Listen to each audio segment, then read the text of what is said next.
Dobrý deň prajem, vítajte pri ďalšej epizóde našej videosérie Rýchla otázka, rýchla odpoveď.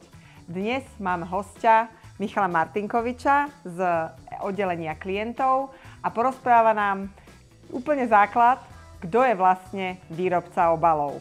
Znie to ako veľmi jednoduchá otázka, Michal. Skús nám povedať rýchlo, kto je to? A výrobca obalov sa môže na prvé počutie zdať, že je to nejaká spoločnosť alebo nejaký subjekt, ktorý ten obal vyrobí. Ale pravda je trošku iná, ten obal sa stáva obalom až keď je naplnený. To znamená, že ten, kto ten obal naplní, ten sa stáva v našom ponímaní výrobca obalov.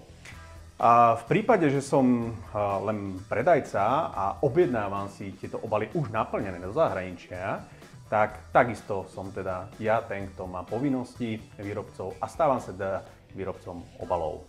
Znamená to, že výrobca obalov je vlastne ten, kto predáva napríklad keksíky zabalené v obaloch alebo nápoje zabalené v obaloch, prípadne možno nejakú drogériu a kozmetiku, ktorá je zabalená v obaloch. Správne tomu rozumiem. Presne tak. Toto sú krásne príklady na to, ako identifikovať výrobcu obalu.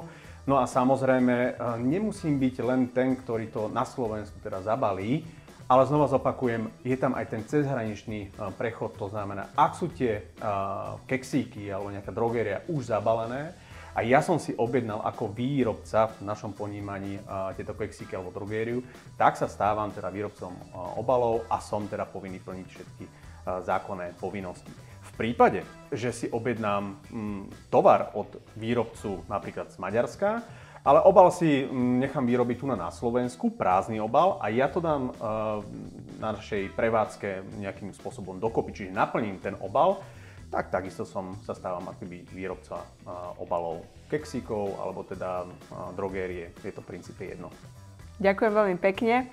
Pokiaľ neviete identifikovať, či sa tieto povinnosti týkajú aj vás, či ste výrobcom obalov, využite naše bezplatné poradenstvo na e-mailovej adrese customer@nvipak.sk.